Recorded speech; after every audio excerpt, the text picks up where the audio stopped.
वर्ष झाले आम्ही सुखाने संसार करत होतो. आज 1.5 वर्षाचा माझा मुलगा आहे आणि अचानक तो येऊन म्हणतोय माझ्या प्रियसीने मला लग्नासाठी होकार दिला आणि मला तिच्यासोबत लग्न करायचं आहे. आता हे बोलणं ऐकून मी काय करू ते सांगा. माझ्या तर पायाखालची जमीन सरकली. माझं मन तुटलं. ते जोरजोरात रडू लागलं, ओरडू लागलं. तुझं जर दुसरीकडे प्रेम होतं तर माझ्यासोबत लग्न का केलं? माझं आयुष्य का असं उद्ध्वस्त केलं? या सगळ्यात माझी चुकी काय? मित्र आणि मैत्रिणींनो, माझं लग्न झालं तेव्हा मी खूप स्वप्नांनी भरलेली होते. आमच्या घरात आनंदाचा उत्साह होता. सगळे पाहुणे मंडळी माझ्या सौंदर्याची, माझ्या शिक्षणाची स्तुती करत होते. मला वाटलं होतं मी खरंच खूप नशीबवान आहे. चांगल्या घरात माझं लग्न झालंय. चांगला जीवनसाथी मिळाला. माझं आयुष्य आता सुखानं फुलणार. पण लग्नानंतरच पहिल्याच काही दिवसांत मात्र मला जाणवलं माझा नवरा माझ्या विचारांपेक्षा थोडा वेगळा आहे. त्याच्या चेहऱ्यावर नेहमी नाराजी दिसायची. तो घरात खूप कमी वेळ असायचा. त्याला पाहून तर पहिल्यांदा मला वाटलं कदाचित नवीन संसार आहे आमचा, नवीन जबाबदाऱ्या, म्हणून तो गोंधळला असेल आणि म्हणूनच असा वागतोय. मी स्वतःलाच समजावत राहिले. पण दिवसागणिक त्याचं थंड वागणं मला बोचू लागलं. कधी कधी वाटायचं मी इथे फक्त नावालाच त्याची बायको बनून आली आहे. त्याच्या हृदयात माझ्यासाठी अजिबात जागा नाही. कधी कधी वेगळीच शंका यायची, पण स्वतःलाच गप्प करत राहिले, कारण माझ्याकडे दुसरा पर्याय नव्हता. मी त्याची बायको होते. देवा ब्राह्मणांच्या साक्षीने आमचं लग्न लागले होते. म्हणून मी ठरवलं की त्याच्यावर मीच एकटी प्रेम करणार, त्याला जिंकणार, त्याला आपलंसं करणार. मी त्याच्या रागाकडे दुर्लक्ष केलं. त्याच्या थंड नजरेवर माझं हसू टाकलं. त्याच्या दुर्लक्षावर माझ्या मायेची फुंकर मारली आणि माझ्या अशा प्रयत्नांनी हळूहळू त्याच्या मनातला बर्फ वितळायला लागला. त्याच्या डोळ्यांत पहिल्यांदाच मायेचा एक क्षण चमकला आणि मला वाटलं माझा संयम वाया गेला नाही. आमचं नातं थोडं थोडं रंगू लागलं. हसणं, बोलणं, स्वप्न बघणं सुरू झालं आणि त्या सगळ्यांतून आम्हाला एक गोड बातमी मिळाली. मी आई होणार होते. तो दिवस माझ्या आयुष्यातला सगळ्यात सुंदर होता. मी त्याला सांगितलं तेव्हा त्यानं मला पहिल्यांदाच घट्ट मिठीत घेतलं. त्याच्या डोळ्यात पाणी होतं. तो म्हणाला, आता खरं आयुष्य सुरू झालं आपलं. त्या क्षणी मला वाटलं माझा संसार पूर्ण झाला. पुढचे 9 महिने जणू स्वप्नात होते. त्यानं माझी खूप काळजी घेतली. माझ्या प्रत्येक त्रासात तो सोबत उभा राहिला. माझ्या पोटावर हात ठेवून तो आपल्या बाळाशी बोलायचा, पिल्लू, पिल्ल्या, लवकर ये रे. त्या क्षणी मी देवाचे आभार मानले की माझा नवरा मला खऱ्या अर्थानं समजून घेतोय. बाळाच्या जन्मानंतर आमचं घर आनंदानं भरलं. मी आई झाले, तो बाबा झाला. छोट्या हातांच्या, छोट्या हास्याच्या आवाजानं आमचं आयुष्य उजळलं. पण नशिबाला जणू माझं सुख पाहवलं नाही. सासरी परत आल्यावर मी हळूहळू जाणवलं नवऱ्यात पुन्हा पहिल्यासारखा बदल येतोय. त्याचं माझ्याशी बोलणं कमी झालं. घरात वेळ देणं कमी झालं. मी विचारलं काय झालं, तर तो नेहमी एकच म्हणायचा, कामाचा लोड आहे ग. पण माझं मन सांगत होतं हे फक्त कारण आहे. काहीतरी वेगळं आहे जे माझ्या डोळ्यांसमोर दिसत नाही. दिवसेंदिवस त्याचा दुरावा वाढत गेला आणि मी पुन्हा एकटी पडले. बाळाच्या रडण्यात, हसण्यात मी स्वतःला हरवून घेतलं. पण रात्रीच्या शांततेत माझं मन विचारत राहायचं, मी एवढं दिलं, एवढं सहन केलं, एवढं त्याला जपलं, तरी माझ्या संसाराचं भविष्य पुन्हा अंधारात का जातंय? असेच दिवस चालले होते. त्या दिवशी संध्याकाळी घरात खूप गारवा होता. बाळ झोपलेलं होतं. मी स्वयंपाकघरात पोळ्या करत होते. नवऱ्याला आवडणाऱ्या शिऱ्याचा वास घरभर पसरला होता. मनात विचार सुरू होते की आज थोडं हसूनच नवऱ्यासोबत बोलेल, थोडा वेळ एकत्र त्याच्यासोबत बसेल, बोलेल, म्हणजे आपला संसार पुन्हा सुरळीत होईल. मी स्वतःलाच समजावत होते. तेव्हाच तो आत आला. चेहऱ्यावर काहीच भाव नव्हते त्याच्या. हातात मोबाईल, डोळ्यांत एक वेगळाच ताण. मी त्याला हसूनच म्हणाले, भूक लागली असेल ना, बस जेवण लवकर वाढते. पण तो जवळ येऊन एकदमच गंभीर आवाजात मला म्हणाला, मला तुझ्याशी बोलायचं आहे. क्षणभर माझ्या हातातली पोळी थिजली. आवाज ऐकून काहीतरी मोठं बोलायचं आहे हे लक्षात आलं होतं मला. मी विचारलं, काय झालं, काही प्रॉब्लेम आहे का? तो नजरेला नजर देतच नव्हता आणि मग जणू कुणीतरी त्याच्या तोंडून जबरदस्तीनं शब्द काढले. तसे शब्द बाहेर पडले, मला घटस्फोट हवा आहे. त्याचे ते शब्द ऐकून जणू आकाश कोसळलं माझ्यावर. हातातून लाटणं खाली पडलं. कानात तो एकच शब्द घुमत राहिला, घटस्फोट, घटस्फोट. माझ्या छातीत काळीज दणाणलं. मला श्वास घ्यायला त्रास होऊ लागला. माझ्या डोळ्यांतून पाणी व्हायला लागलं, पण तोंडातून काहीच आवाज फुटत नव्हता. मी थरथरत्या आवाजात विचारलं, काय म्हणालास? घटस्फोट म्हणजे काय? मी एवढं दिलं, एवढं सहन केलं, एवढं तुला जपलं. आज आपल्याला बाळ आहे तरीही. तो चिडलेल्या सुरात म्हणाला, हे लग्न मला नको आहे. माझं मन दुसऱ्या मुलीकडे आहे, जिच्यावर मी खूप प्रेम करतो आधीपासूनच. जबरदस्तीने आपलं नातं टिकवून काही उपयोग नाही. तू खूप चांगली आहेस, पण आपण एकत्र राहू शकत नाही. मला मोकळं कर. त्याच्या त्या शब्दांनी माझं हृदय फाटून गेलं. माझ्या डोळ्यांसमोर आमच्या पहिल्या भेटीचा क्षण आला. विवाह मंडपातली गाणी, कुंकवाचा स्पर्श, मंगळसूत्राच्या कणकणीत शब्दा, आणि आता शेवटी डायरेक्ट शेवट. मी त्याला हात जोडून विचारलं, माझं काय चुकलं? माझ्या भावना, आपल्या बाळाचं काय? तू बाबा म्हणून जबाबदारी नाकारशील त्याची? एवढ्या सहजपणे संसार मोडायचा निर्णय घेतलास एकट्यानं? माझ्या प्रश्नांवर एकही शब्द उत्तर न देता तो शांत उभा राहिला. त्याच्या नजरेत आता माझ्यासाठी अजिबात माया दिसत नव्हती. जणू मी त्याच्यासाठी कधीच कुणीच नव्हते. माझं मन ओरडून म्हणत होतं त्याला, का दिली मला आशा? का दाखवलंस प्रेमाचा भास? का आणलंस मला या चौकटीत, जर शेवटी बाहेर पडायचंच होतं तर? पण माझ्या तोंडून शब्द बाहेरच आले नाहीत. फक्त शांतपणे डोळ्यांतून धार वाहत राहिली. या क्षणी मला जाणवलं, बायको होणं म्हणजे फक्त नवऱ्याच्या नावाशी जोडलेलं नातं नव्हे, तर त्याच्या मनाशी जोडलेलं बंधन असतं. आणि ते बंधन जर तुटलं तर संपूर्ण अस्तित्वच कोसळतं. त्या रात्री मी पलंगाच्या कोपऱ्यात बसून होते. बाळ माझ्या कुशीत झोपलेलं होतं. त्याच्या छोट्या श्वासांचा आवाज कानावर पडत होता आणि माझ्या डोळ्यांतून पाणी वाहत होतं. बाळाच्या चेहऱ्याकडे पाहिलं की मनात एकच विचार यायचा, या निरागस जीवाचं काय चुकलं? हा दोषी नाही, मग याला वडिलांच्या प्रेमापासून का वंचित व्हावं लागणार? माझ्या डोळ्यांत विजा चमकत होत्या. लग्न झाल्यापासून आजपर्यंतच्या प्रत्येक क्षणाची चित्रफीत जणू वेगाने चालू झाली होती. मी त्याच्या प्रेमासाठी कितीदा शांत राहिले, कितीदा तडजोड केली, कितीदा स्वतःला जखमी करून घेतलं, तरी शेवटी त्याच्या मनात माझ्यासाठी जागा नव्हती. मी बघत राहिले. माझं आयुष्य त्याच्या शब्दांनी तुटून पडत होतं. सकाळ झाली. घरात शांतता होती. सासरच्यांना अजून काहीही माहिती नव्हतं. मी स्वयंपाकघरात गेले. पोळ्या लाटत होते, पण हात माझे थरथरत होते. सासूबाई म्हणाल्या, काय झालं ग? तब्येत बरी नाही का? मी जबरदस्तीनं हसून म्हणाले, नाही हो आई, झोप कमी झाली बाळामुळे म्हणून. पण आतून मात्र माझं मन किंचाळत होतं. मी कुणाला सांगू? मला माहेर आठवलं, आई बाबा आठवले, त्यांचा विश्वास, त्यांनी दिलेली शिकवण, आणि आज माझ्याचमुळे त्यांना इतका त्रास होणार. इतक्या वर्षांनी त्यांनी उराशी लावलेली मुलगी आज असं बोलणार की नवऱ्याला दुसऱ्या मुलीसाठी माझ्याकडून घटस्फोट हवा. हे त्यांना कसं सांगू? दुपारी मी त्याला पुन्हा विचारलं, तुला खरंच हा निर्णय बदलायचा नाही का तुझा? एवढं सोपं आहे का तुझ्यासाठी हे सगळं? एक बायको, एक आई, एक घर, एवढं काही नाकारून तू बाहेरच्या स्त्रीसाठी सर्व सोडशील? तो थंडपणे म्हणाला, हो, मला मनशांती तिथे मिळते तिच्याजवळ.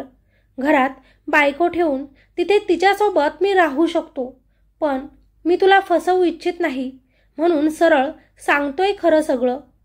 त्या शब्दांनी माझा आत्मा फाटून गेला. मला समजलं, आता हा माणूस कधीच माझा होणार नाही. पण माझं बाळ, त्याला वडिलांच्या अस्तित्वाची गरज नाही का? आता रोज रात्री बाळ झोपलं की मी एकटीच बसून रडायचे. छताकडे बघत स्वतःलाच प्रश्न विचारायचे, मी काय केलं होतं? माझा गुन्हा काय होता? एवढं प्रेम दिलं, एवढा संसार जपला, तरीही मी आता हरणार का? समाजाची भीती माझ्या मनात घर करू लागली. लोक काय म्हणतील? नवरा नको म्हणाला म्हणजे बाईत काही दोष असणारच. त्यांचे टोमणे, त्यांच्या नजरा माझ्या मनाला आधीच त्रास देऊ लागल्या. माहेरी सांगितलं तर आई रडेल, बाबा कोसळतील, म्हणून खूप दिवस शांत राहिले. पण सहन न झाल्यानंतर एक दिवशी मी आईला फोन केला. तिनं आवाज ऐकताच विचारलं, काय झालं ग? का रडतेस? मी गप्प राहिले. पण आईचं हृदय ओळखतं मुलांच्या भावना.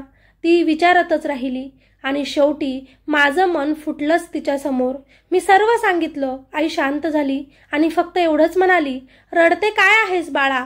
तू कुठंच चुकली नाहीस. संसार मोडला तर ही तुझी हार नाही, त्याची आहे. त्याला नाती टिकवता आली नाहीत. सोन्यासारखी बायको आणि मूल सोडून त्याला लोखंडात इंटरेस्ट असेल तर आपण काही करू शकत नाही. ठेस लागली की समजेल त्याला. तू घेणाऱ्या निर्णयात आम्ही तुझ्यासोबत असू, तू एकटी नाही. आईचे हे शब्द मलम होते माझ्यासाठी, पण माझी जखम फार खोल होती. माझ्या बाळाच्या निरागस डोळ्यांत मला रोज विचार दिसायचे. जरी ते बोलत नव्हतं तरी जणू विचारायचं, माझे बाबा कुठे आहेत आई? आणि मी त्याला घट्ट मिठीत घेऊन डोळे पुसायचे. रात्री मला झोप लागत नसे. अंगणातल्या चंद्राकडे पाहून मी विचारायचे, देवा, माझं आयुष्य असं का केलंस तू? एवढं दिलं तरी हातात काहीच का राहिलं नाही माझ्या? पण उत्तर फक्त शांततेत हरवून जायची.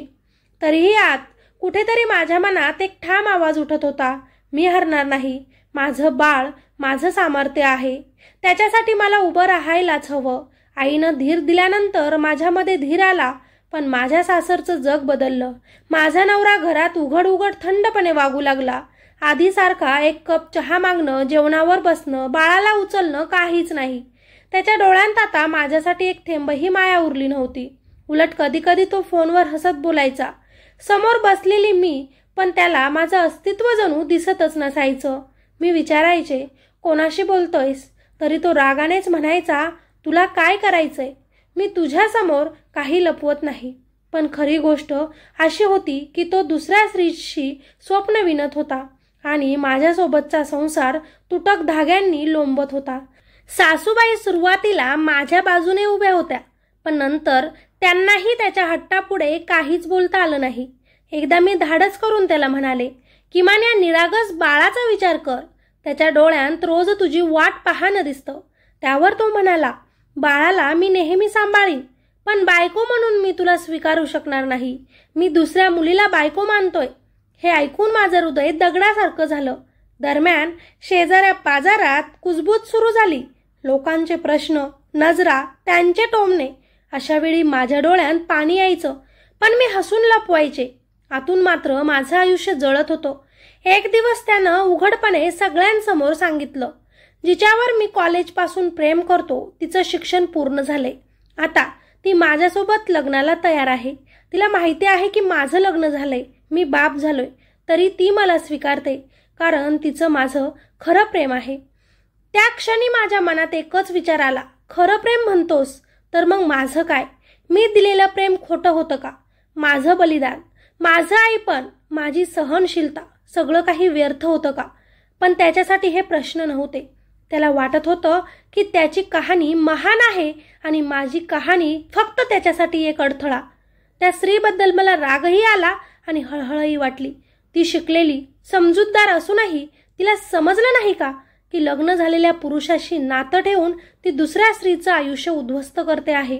तिच्या डोळ्यांत माझ्यासाठी दया नव्हती का? पण मग आठवलं, दोष तिचाच नाही, दोष त्याचाही आहे, ज्यानं माझं आयुष्य 3 वर्ष खेळण्यात घालवलं. त्या दिवसापासून मी रोज मनात ठरवायला लागले, मी आता कोसळणार नाही. माझ्या बाळासाठी मला जगायचं आहे. तो सोडून गेला तरी मी माझ्या मुलाला एकटीने घडवणार. प्रत्येक रात्री मी रडायचे, पण सकाळी उठून माझ्या मुलासाठी हसायचे. जरी आतून मी तुटत होते तरी त्याच्या छोट्या हातांनी माझं जग जोडून ठेवलं होतं. जसे दिवस जात होते तसतशी ही गोष्ट लपवता येणं अशक्य झालं. घरात, गावात, नातेवाईकांत माहेरी कुजबूज सुरू झाली. तो दुसऱ्या कुणाबरोबर आहे ही गोष्ट आता लोकांच्या तोंडी आली होती. माझ्या अंगावर काटा यायचा. जिथे जाई तिथे लोकांच्या नजरा माझ्यावर खेळायच्या, जणू मीच दोषी आहे. समाजात नेहमी बाहीलाच दोष दिला जातो.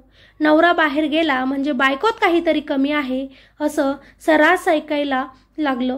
मी आरशात माझ्याकडे पाहायचे. मी सुंदर होते, शिकलेली होते, संसार जपणारी होते, एक आई होते. मग कमी कुठे पडले मी? तरी का माझं आयुष्य उद्ध्वस्त झालं? माझा नवरा आता उघड उघड त्या स्त्रीशी भेटायला लागला होता. फोनवर हसणं, चॅट करणं, बाहेर जाणं, सगळं लपवणं त्याने बंद केलं होतं.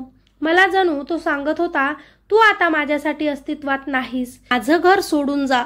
आई वडिलांना समजल्यावर तेही मला माहेरी बोलवत होते, पण अजून मी हे सगळं मनाशीच स्वीकारलं नव्हतं. थोडा वेळ त्यांच्याकडे मागत होते आणि माझ्या आई वडिलांनी मला तो वेळ दिला. खंबीरपणे माझ्यासोबत उभे राहिले. एक दिवस नवऱ्याचं खरं रूप माझ्यासमोर आलं. तो त्या स्त्रीला आमच्या घरीच घेऊन आला. तिला माझ्यासमोर पाहून मी थिजून गेले. माझ्या बाळासमोर, माझ्यासमोर तो तिच्याशी हसत बोलत होता, वारंवार तिला स्पर्श करत होता आणि आपला नवरा दुसऱ्या स्त्रीसोबत असा पाहून माझं हृदय दगडासारखं झालं. डोळ्यांतून पाणी गळत होतं. मी त्याला विचारलं, तुला अजिबात लाज वाटत नाही का? एक बायको, एक आई, तुझा संसार, तुझं मूल, एवढं काही असूनही तू तिच्यासोबत असं कसं करू शकतोस? रागाने त्या मुलीलाही मी म्हटले, तुला लाज वाटली नाही का विवाहित पुरुषासोबत संबंध ठेवताना? त्याचं लग्न झालंय, त्याला एक मूल आहे, तरी त्याच्यासोबत लग्न करून माझा संसार उद्ध्वस्त करताना लाज वाटली नाही का? तिचा झालेला अपमान पाहून रागानेच तो मला म्हणाला, लाज तर खरी कुणाला वाटायला हवी माहिती आहे? आम्हाला नाही तर तुला, कारण तू माझ्या आयुष्यात कधी आलीच नसतीस तर असं झालं नसतं. माझं खरं प्रेम तीच आहे आणि आम्हीच लग्न करणार आहोत. तू घटस्फोट देऊन इथून निघून जा. त्या क्षणी मला जाणवलं की माझ्या आयुष्याचा पाया कोसळलाय. मी थरथर कापत होते. माझं बाळ माझ्या हाताला धरून बसलं होतं. त्या छोट्या हातातली निरागसता मला आठवण करून देत होती, तू तुटू नको साई. पण माझ्या आतून एक ज्वालामुखी फुटत होता. मला रागही आला, दुःखही आणि अपमानही. त्या स्त्रीच्या डोळ्यात मला कोणतीही लाज दिसली नाही. उलट ती अभिमानाने उभी होती. जणू एखादा विजय मिळवल्याचा आनंद तिला होत होता. पण तिला समजलं नाही की ती जिंकत नव्हती, तर एका स्त्रीचं आयुष्य उद्ध्वस्त करत होती. एका मुलाचं बालपण हिरावून घेत होती. त्या रात्री मी झोपले नाही. बाळाला कुशीत घेऊन मी छताकडे बघत राहिले. मनात एकच विचार येत राहिला, माझं आयुष्य संपलं असलं पण माझ्या मुलाचं आयुष्य मी उद्ध्वस्त होऊ देणार नाही. दिवस गेले, आठवडे गेले आणि माझ्या संसाराचा धोकादायक आकाश जरी कोसळलं असलं तरी माझ्या मनात एक ठाम आवाज उगम झाला, मी फक्त बायको नव्हे, मी आई आहे आणि माझ्या बाळासाठी मला उभं राहायचंच आहे. सासू सासरे माझ्यासोबत होते, मला हिंमत देत होते. ते घर सोडून आता दुसरीकडे राहण्याचा मी निर्णय घेतला होता. पण संसार सोडून जाऊ वाटत नव्हतं. लोक म्हणत होते, एकटी आईनं मूल सांभाळणं कठीण आहे. पण माझ्या मनात एकच शपथ होती, कोणत्याही परिस्थितीत मी माझ्या मुलाला वंचित होऊ देणार नाही. आता सासरच्या लोकांनीही थोडं थोडं समजून घेतलं. सुरुवातीला त्यांचा दृष्टिकोन माझ्या विरोधात होता, पण मी शांतपणे काम करत राहिले. घराच्या प्रत्येक कोपऱ्यात मी आपल्या बाळासाठी सुख निर्माण करत राहिले. माझ्या हातातली मेहनत, माझ्या डोळ्यांतली माया, बाळाच्या हसण्यातून परत मला ऊर्जा मिळाली. एक दिवस पुन्हा ती बाहेरची स्त्री आमच्या परिसरात आली. लोक तिच्या बोलण्यावर आश्चर्यचकित झाले. तिला वाटत होतं की तिनं विजय मिळवला आहे, पण लोकांनी तिला थांबवलं, काहींनी तिला रागवलं. घर तोडणारी स्त्री म्हणून तिचा अपमान केला. तिनं अनुभवलं होतं की समाज फक्त एका स्त्रीलाच दोषी मानतो, जी घर उद्ध्वस्त करते, पुरुषाला फसवते. तिला पाहून मला हसू आलं. मी शांत होते कारण मी आज जिंकले होते. माझं सामर्थ्य आज माझ्या बाळात होतं आणि त्याच बाळात मी स्वतःला पुन्हा शोधलं होतं. माझ्या मनात एक नवी ऊर्जा निर्माण झाली होती. माझ्या डोळ्यांतून जाणारं पाणी आता कमी होत होतं. त्याऐवजी माझ्या चेहऱ्यावर ठाम निर्धाराची ओळ दिसू लागली. मी ठरवलं, माझं घर संसार जरी तुटला असेल, मी स्वतःचं आयुष्य आणि माझ्या बाळाचं भविष्य घडवणार. त्याच रात्री मी निर्णय घेतला की मी स्वतःसाठी, माझ्या बाळासाठी आणि माझ्या अस्तित्वासाठी उभं राहणार. एकटेपणाची भीती, समाजाच्या नजरेची भीती, राग, दुःख सर्व काही मागे सोडून मी पुढे चालणार होते, तेही एकटं. आणि त्या क्षणी मी जाणवलं, खऱ्या सामर्थ्याची ताकद फक्त माणसात नाही तर एका आईच्या हृदयात आहे, जी आपल्या बाळासाठी जगायला तयार आहे, कोणतीही बाधा आल्यानंतरही. माझ्या सासरच्या लोकांनी, माहेरच्या लोकांनी मला खूप समजावलं. एकटं राहणं सोपं नाही म्हणाले, पण मला कुणावर ओझं म्हणून राहायचं नव्हतं, नवऱ्यानं टाकलेली स्त्री म्हणून राहायचं नव्हतं. त्या दिवसापासूनच मी आणि माझं बाळ एकत्र नवीन संसार उभारायला लागलो, ज्यात मला माझ्या सासरच्यांनी आणि माझ्या माहेरच्या लोकांनीही मदत केली. माझा तो संसार आता फक्त प्रेमाने, संघर्षाने आणि निर्धाराने भरलेला होता. बाहेरची स्त्री, नवरा, समाज सगळं आता फक्त पार्श्वभूमी ठरलं. माझं जग माझ्या हाती होतं, माझ्या बाळाच्या हाती होतं आणि मी त्या जगाला घडवायला सुरुवात केली होती. सगळ्या घटनांनंतर माझा संसार जणू भूकंपाच्या झडपेतून गेला होता. माझा नवरा दुसऱ्या स्त्रीशी लग्न करायचं ठरवून बसलेला होता. घरच्यांना, नातेवाईकांनी, सगळ्यांना त्याची ही गोष्ट माहिती होती. सगळ्यांनी त्याला खूप समजावलं, पण तो स्वतः कुणाचंच ऐकायला तयार नव्हता. तो उभा राहिला होता स्वतःच्याच त्या निर्णयावर. मी स्वतः त्याला खूप वेळा समजावलं. प्रत्येक वेळी त्यानं माझा अपमान केला आणि म्हणूनच मी एकटं बाळासोबत जगायला तयार झाले. पण खरं सांगू, माझं अस्तित्व, संसाराचं स्वरूप, माझा विश्वास सगळं काही तुटलं होतं. सगळ्यांसमोर मी खूप स्ट्रॉंग आहे असं मी दाखवत होते, पण समाजाच्या नजरेची भीती, लोकांची मतं, त्यांचा दबाव यांनीही मी खचून जात होते. एकटीनं जगणं, बाळाचे भविष्य सुधारणं, आत्मसन्मान जपून संकटांना सामोरं जाणं किती कठीण असेल याचीच थोडी भीती मनात वाटत होती. पण आतून आवाज उठला, आई म्हणजे फक्त जन्म देणारी नाही, आई म्हणजे जग जिंकणारी असते. आईचं प्रेम, निर्धार, धैर्य हेच खरी ताकद असते. मी ठरवलं की मी उभी राहणार बाळासाठी, स्वतःसाठी आणि त्या प्रत्येक क्षणासाठी जेव्हा मी स्वतःला कमजोर समजले. बाळाच्या हसण्यामध्ये, त्याच्या छोट्या हातात, त्याच्या विश्वासात मला नवीन ऊर्जा मिळाली. माझं आयुष्य जरी तो सोडून गेला तरी मी हरणार नाही, हाच माझा शेवटचा निर्णय होता. अजूनही त्याचं लग्न झालं नाही, कारण आमचा घटस्फोट झालेला नाही, पण लवकरच तो तिच्यासोबत लग्न करणार आहे. काही दिवसांसाठी मी माझ्या माहेरी माझ्या बाळासोबत आता राहायला आले आहे. आता तरी सगळे माझ्यासोबतच आहेत. पुढे काय होईल मला काहीच माहिती नाही, पण मी आज सगळ्यांना सांगू इच्छिते, संसारात प्रत्येक संकट, प्रत्येक दुःख आपल्याला घडवायला, मजबूत बनवायलाच आलेलं असतं. कोणीही आपल्याला नाकारलं, धोका दिला, पण आपलं अस्तित्व आपणच जपायला हवं. स्वतःवर विश्वास ठेवा, आपल्या मुलावर प्रेम ठेवा आणि आयुष्यातल्या प्रत्येक धक्क्याला सामोरे जा.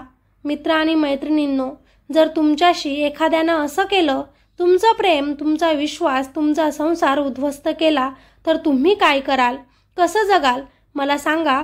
दुसऱ्या व्यक्तीच्या निर्णयावर आपलं आयुष्य जुळवून घेतलं पाहिजे का? की स्वतःची ताकद ओळखून स्वतःच्या पायावर उभं राहावं? मी बरोबर निर्णय घेतला आहे का? माझ्यासाठी आणि माझ्या बाळासाठी योग्य निर्णय काय राहील? मी योग्य पाऊल काय उचलू?